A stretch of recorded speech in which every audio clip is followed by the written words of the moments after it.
Flat as a Pancake was anything but flat. It took off and drew a great amount of attention, and it didn't take long for it to find its way down south. We took it down to Contemporary Productions in St. Louis, who are a big concert promoter, and I'd done a couple of shows with them, so I knew them, and walked the album in.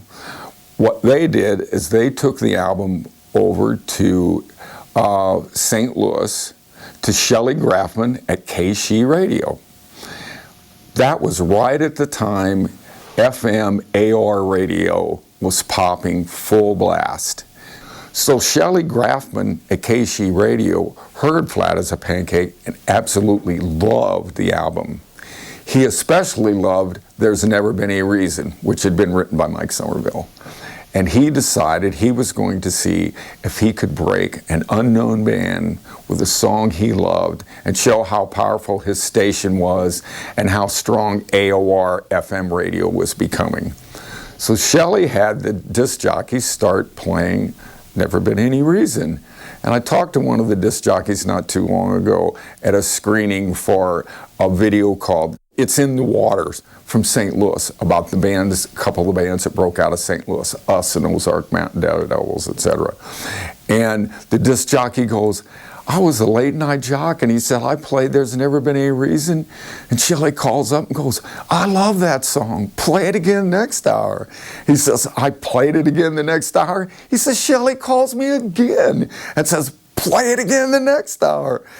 He said, we generally didn't play the same song 3 times in the whole week, let alone in one day, and that's what I told Shelley. Shelley goes, I don't care, I love that song, play it again.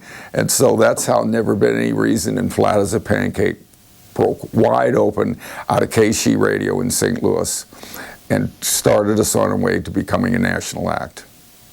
KY 102 in Kansas City picked up the album. Same response, unbelievable, the phones lit up.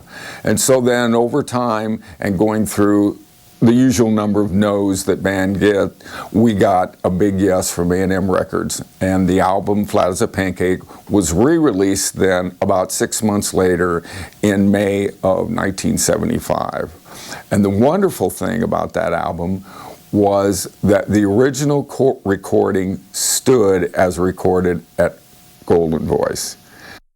Now, I was under the impression that if we got a record deal out of it, some of it would be redone. None of it was redone. It was not remixed. What you hear on the A&M version is the same as the Pyramid version, only the sides are reversed. And the A&M version is remastered. There's a little more low end. The real story of Flat as a Pancake, for anyone that's been to Peoria and Champaign, it's easy to figure out from the flatland and the cornfields and soybean fields. We went on. Eventually, at the end of '75, we did the second album. By then, Golden Voice had expanded to 24 tracks. I remember that. They had that new room off to the side. I'm not even sure when that came out.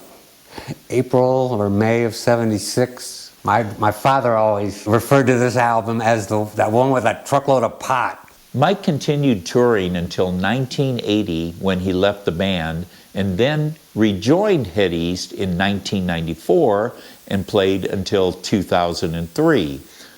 The band continued playing and still plays today, but the experience Mike had with Head East will always remain as a fond memory. The results of what took place is probably, it's the one thing that I'm going to be remembered for, and most of us involved will be remembered for, was that first record, Flat as a Pancake. I have nothing but really good memories of that place. My brother has had more experiences there than me, but I mean, between the Gulliver 45 and Flat as a Pancake, the Ricky Spitfire demo tape that we made in '73, the second album, numerous other Head East demos. In my life and for what I am, that place means a lot, and it always will. Flat as a Pancake sold well over 1 million copies, and Mike's plaque with the gold record still hangs on his mother's wall. Jerry and Mary Anne Milam also have their Golden Voice plaque of the Head East Gold Record hanging among their other gold and platinum achievements. Greg Oakley started music at the age of 5, and therefore it is no wonder that his major at ISU in Bloomington Normal was in music. During his college years, with the violin as his primary instrument, along with a desire to write music, he had the opportunity to play with such well-known people as Doc Severinsen, Tammy Wynette, Benny Goodman, and the Peoria Symphony at the Bradley Fieldhouse. But it was even more exciting when he discovered that Golden Voice Recording Studio existed so close to home. This was a state-of-the-art studio.